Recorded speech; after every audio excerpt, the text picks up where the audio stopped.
I am absolutely delighted to be joined by Sophie Perry. Now, Sophie is a journalist currently with Pink News and also the founder of the LGBTQ Journalism Network. And it's that which we're going to be talking about today. But before we get into all of that, I just wanted to say a massive welcome to Sophie. Thank you so much for joining us. Thank you so much for asking me to take part, Chris. I really appreciate it. Well, I'm very glad that you did, and it's been a long old day for me. We just had a heated conversation about HS2. We've discussed a million other things on the show, but very glad that you can be here for the final interview. So to kick things off, could you tell us just a little bit about the LGBTQ Journalism Network and why you decided to set it up? Yeah, so it's a community space for LGBTQ journalists in the UK, and we do have a few people who are members from across the world. So I set it up basically because last January I was looking into groups like Women in Journalism and We Are Black Journos, and I thought I'd really love to join a group like that, a community space for people to come together, share their stories and just make connections really. And I looked and there wasn't anything in the UK for LGBTQ journalists. So there's LGBT sports media, which is specifically for like sports coverage and sports journalists. But there wasn't anything more general than that. There's Intramedia, which is a sort of steering group for places like Sky News or BBC or ITV that might have their own internal sort of pride groups or LGBT groups. But it's not so much a community space so there's kind of limits in that sense. So I decided to set it up because I simply was just annoyed there wasn't a space. So I thought, be the change you want to see in the world. 30 minutes on Canva, made a Facebook group, and it's grown from there really. So that's the story behind why I set it up. And yeah, I just think it's really, grown quite phenomenally. In just a year, we had our first birthday party about 3 weeks ago, and it was lovely to kind of have so many people attend and say that they appreciate what the group is and what it does. So on that, in terms of what the group is and what it does, what do you think the network has achieved so far? Yes, we've achieved quite a lot of things. I'd say the main thing really is creating that space. So we have a Facebook community group which people join. People will organically share their stories, maybe put calls out for pitches, or if they're looking for a source to talk about something, maybe, I don't know, they're doing a story about engineering and LGBT rights and they want to talk to a trans person or someone who works in that field. Obviously, that's quite a niche thing to find. So they might put a call out. Someone might say, oh, I know someone, or I am that person, or whatever, who specializes in that. And people, have just networked with each other and connected and met each other in ways they wouldn't have before. So the group is open to people of all levels. So whether you're a student journalist or you're a very seasoned editor, whether you work in broadcast, radio, print, freelance on a little bit of everything, everybody's welcome. And it's just a great way for people to connect. So I'd say that's the main thing I'm really proud of and what we've done. We also have a Journalist Like Me series, which we run with Queer AF, which is another LGBT platform. And there we pay writers and they share their experiences in the industry. So, for example, we've covered stories. People have written about their stories of being Muslim and being closeted, but also being a journalist, and about how one person wrote about their alcoholism and how the environment they work in, because it's a very queer newsroom and they feel very supported, really helped them with that.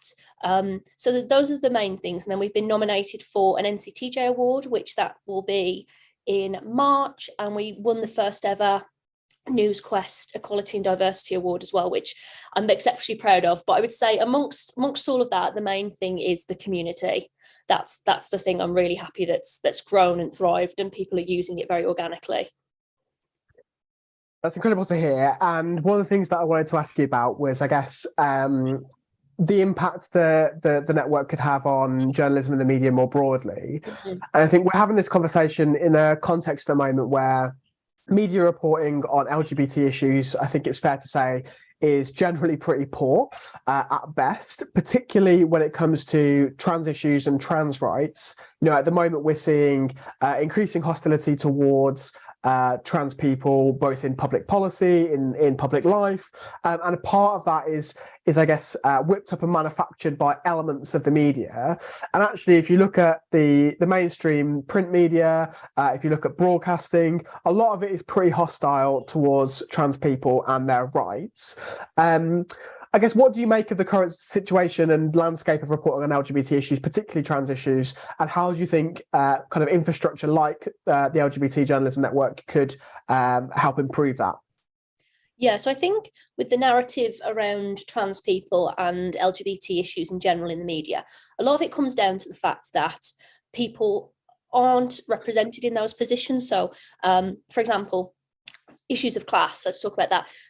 Journalism is an exceptionally middle class and upper industry. There's been a lot of research by the NCTJ into that, and it's found that 80% of journalists, this is their most recent report, by the way, come from the top 3 economic backgrounds. So that's just an example of why often reporting on things like poverty is really poor, quite literally, because people don't come from those backgrounds, they don't have those experiences. And the same goes for LGBT issues.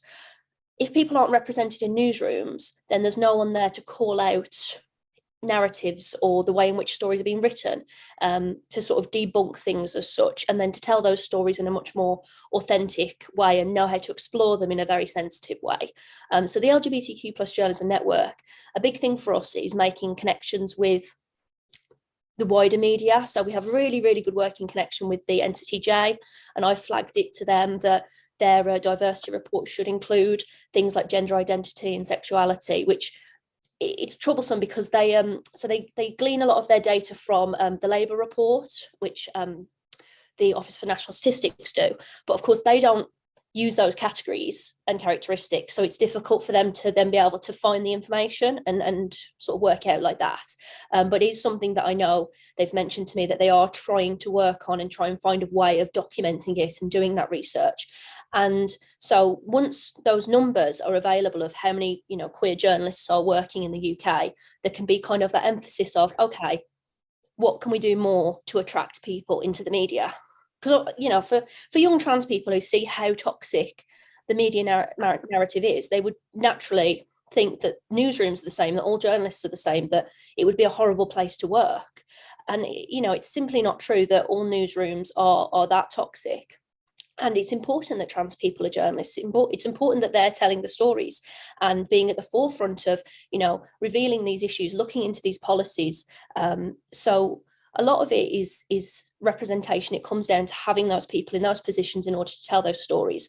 So much like the work of Women in Journalism, which I mentioned earlier, that helps promote the work of women and try to, really make a change when it started about getting women in newsroom to be promoted up. And We Are Black Journos, which again emphasises the importance of having Black journalists in newsrooms. The LGBTQ plus Journalism Network is there to promote queer journalists. Say, we're here, we're queer, we want to write stories. So that's very much what we're there for. And so I think, just to quickly summarise, I think a lot of it, is a representation issue, having the people in the position to call out these narratives and to then tell the stories authentically. That's really interesting, and I guess the question that's brought up in my mind is really around other bits of the media and your relationship to that, really. So the NUJ has quite clear guidelines on a lot of things for journalists. So it has its code of ethics, it has guidelines for reporting on migration, on welfare, on suicide, and a whole bunch of things. I don't know whether it currently does have guidelines for reporting on LGBT issues and trans issues in particular. You might be able to tell me whether that they do or not. But if they don't, is that something that you might be looking into working with the NUJ on developing so that we can get fair and accurate and non-sensationalist reporting on trans issues in the future? I think this is a really important thing, because what a lot of people don't realise, that there's a massive distinction in journalism between what's legal and what's ethical. They're two very, very different things and not often mutually exclusive. So a lot of newspapers and big publications subscribe to IPSO, which is the Independent Press Standards Organisation. So IPSO has its guidelines, which very famously include things such as discrimination, privacy, accuracy, all those things, and they're standards that publications should hold themselves to. There are other ethical guidelines that sort of other papers and publications subscribe to, but IPSO is the main one, I would say. And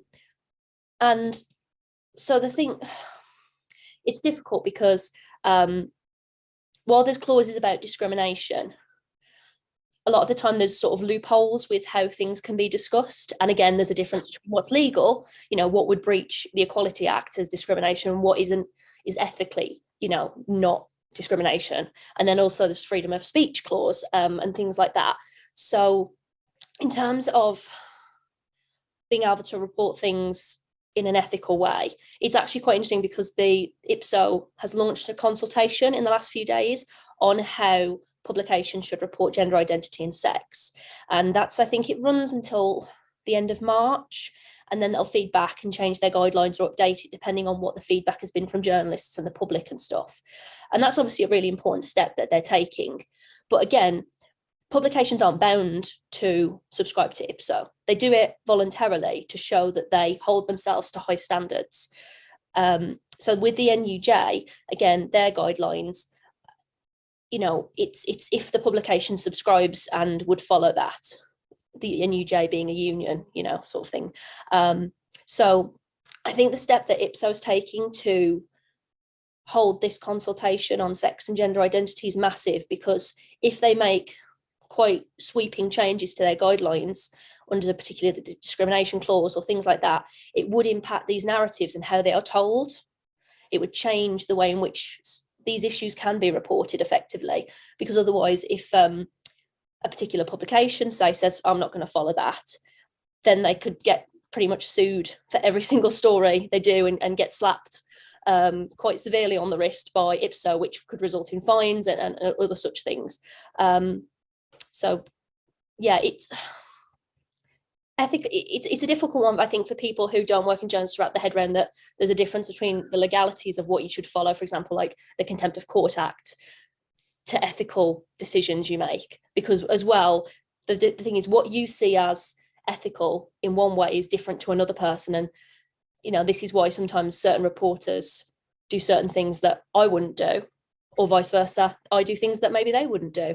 So I think it's a thing people need to wrap their heads around. And that's an important part of changing the narrative of these stories, is understanding what is ethical, what does that mean, and also what's legal.